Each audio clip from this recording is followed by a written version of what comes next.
My name is Anna-Katharina Wickert, and today I will present you our work on Python crypto misuses in the wild, which is joint work with Lars Baumgärtner, Florian Breitfelder and Mira Mezini, conducted at the Technical University in Darmstadt.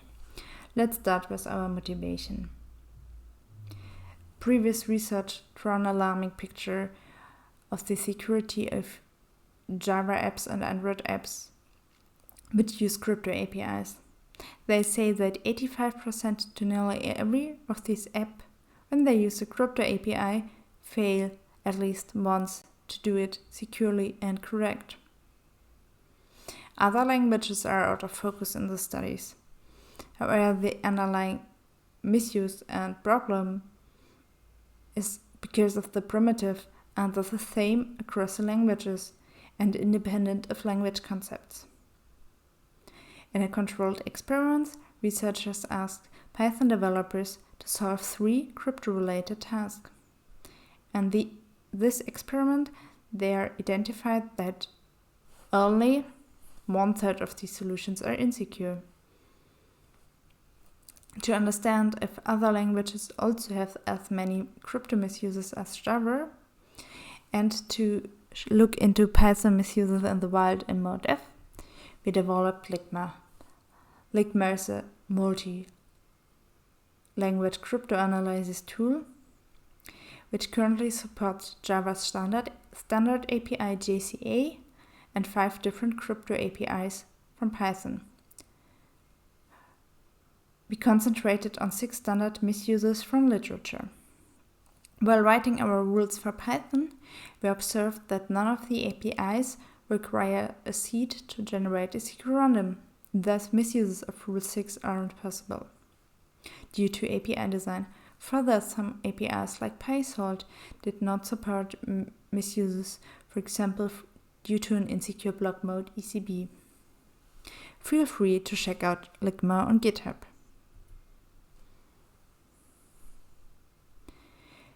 To analyze the security of Python apps with respect to crypto misuses, we started with 895 top Python projects and filtered only for those projects using crypto and production code. So we ended with 155 Python projects. LICMA identified that every second of these projects have at least 1 misuses. In total, we gathered 1,501 misuses. Now let's look a bit more in depth into these misuses. This graph presents the top 10 misused projects, and if a developer introduced the misuse in the application code itself, the light green, or if the misuse was written in a dependency, the dark green. You see that much more misuses are in dependencies. Only 4 projects have misuses in their application code. This observation holds for the whole dataset. In total, 12 projects have misuses in their app code. You see that only 1 of the 10 projects have no misuse in the dependencies. This is the project Scapy. As you may know, Scapy is also a dependency. As we not only analyzed 1 crypto library like JCR in the previous studies, and multiple, we were not only interested in how many misuses we have per rule, but also how the distribution is among these different libraries. As you see, the misuses are not evenly distributed among the 4 libraries. You see that most of the misuses for MT crypto are for rule 1 and 2, while there are only few in cryptography, where developers of the cryptography library seem to struggle with constant keys. To understand this a bit more in depth, we looked into the APIs and identified that they have a good API design.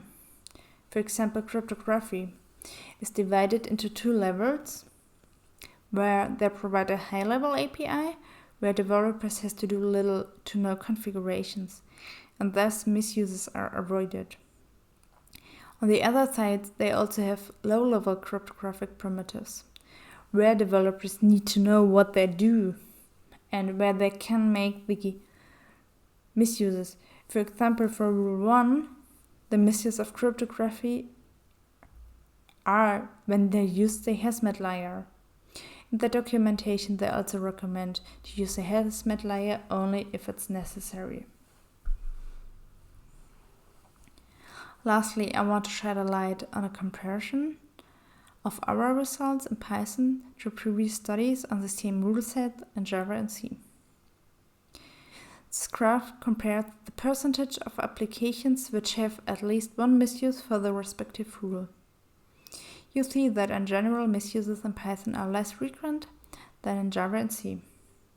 Most notable is the difference for Rule 1. There you can see that in Java you have many misuses where only a few were done in Python. We assume it's due to the API design.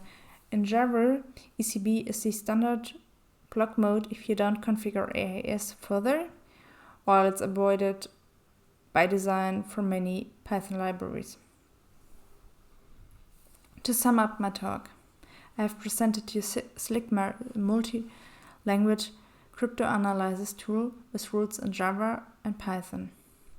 We have seen that every second app in Python is secure, and in general, Python apps seem to have less misuses than Java and C apps. We hypothesize that this is partly due to the API design. Check out our data and LICMA. Thanks for listening.